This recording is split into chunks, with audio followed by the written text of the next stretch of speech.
Glendale. Thank you, Bevan, Dufty. The two of you have taught me a lot, and you're absolutely right. It is not compassion that is killing this town. It is corruption that is killing this town, and we can change that in a minute. To the almost now 4,000 individual contributors to this campaign, from the bottom of my heart, thank you. To all of you who over the last 6 months to this day, have spent an hour, have spent a morning, have spent more days, evenings on telephones. I cannot thank you enough that you have gotten us to this moment. There are now 30 days and about 9 hours until the polls close. And now is the time to turn it all on. And let's talk about what we are up against.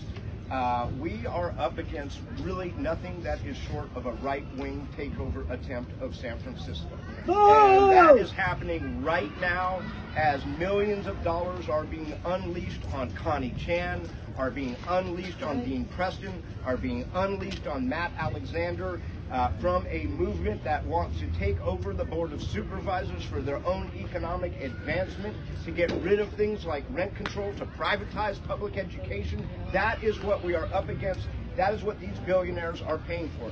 As I have been going through this race, I've been contrasting myself with the other candidates in this race and saying things like, I am the only candidate on that stage who wants to expand rent control to the 100,000 tenants in San Francisco that don't have it.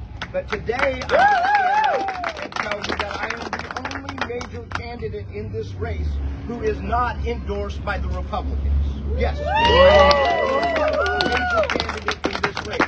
They have endorsed Daniel Lurie, they have endorsed Mark Farrell, and they have endorsed London Breed. And that says a lot. In this day and age, seeing what we are seeing, I don't know how anybody in San Francisco, or for that matter, the United States, could even be a Republican for what that stands for. And their message is a dystopian message, and that is playing out in many of these campaigns. Our message has really been a message of hope.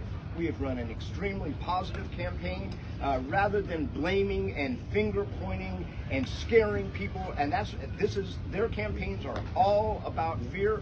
We have a very hopeful message about affordability, about a city where our kids and our grandkids can live with their parents and their grandparents, where the promise of public education is met, where we build affordable housing for the people who need it, the nurses and the teachers and everyday citizens. That's what this race is about.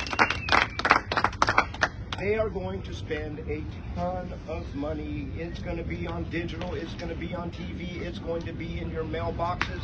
The only way we are going to win is the way I have won 5 times, the way Mark Leno won, the way Bevan Duffy won. It is going to be all of us knocking on doors. And I have a request for you. We got to bring 5 friends to this next rally. We've got to bring 10 friends to the rally after that. That is going to be the margin of victory. We had our own internal poll, which we have not released, that now shows that Mark Farrell is clearly, solidly in 4th place. And the numbers between me and Lurie and London are all a hair apart. We can win this thing. We can absolutely win this thing. It is going to be 100 votes here, 100 votes there, and that door that you knock on is going to make that difference.